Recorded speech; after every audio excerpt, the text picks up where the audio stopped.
ডিমের অমলেট আর ডাল, মুগের ডাল। কি অসাধারণ টেস্ট হয়েছে। তো ভালো লাগছে খেতে।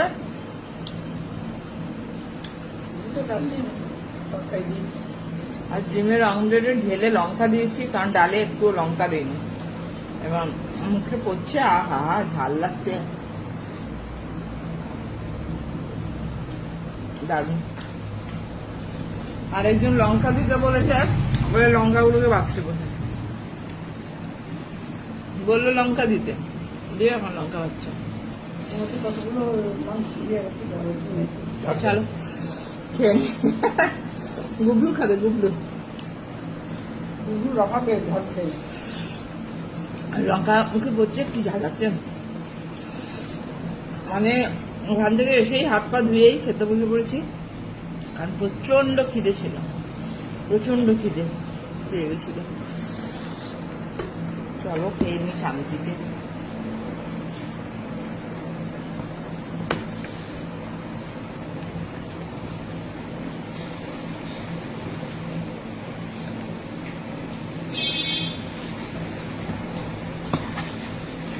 আমি লঙ্কাগুলো খেয়ে নিচ্ছি।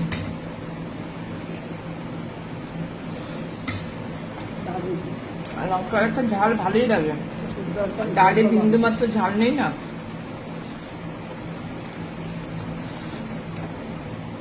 চলো খেয়ে নিয়ে, একদম পরিষ্কার টেবিল আজকে। দাদা কি খাবে জানি না, গলা ভাত করে দেবো নয়তো। এখন 1-1.5 ঘন্টা খেতে না করে না,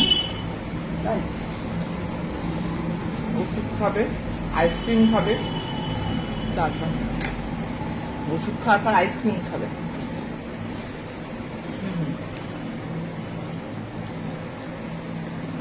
চলো, এক একটা দাঁত ওঠা না তো 5,000 টাকার ধাক্কা, সুতরাং যার বেশি দাঁত আছে তার ধাক্কাটাও বেশি। মানে দাঁত তুলতে ধাক্কা, দাঁত উঠাতে ধাক্কা। আজকাল আবার নতুন ট্রেন্ড হয়েছে, বাচ্চাদের দাঁত না বেরোলে আবার মাড়ি চিরে দাঁত বার করে ডাক্তাররা। মারাও এত অধৈর্য হয়ে পড়ে।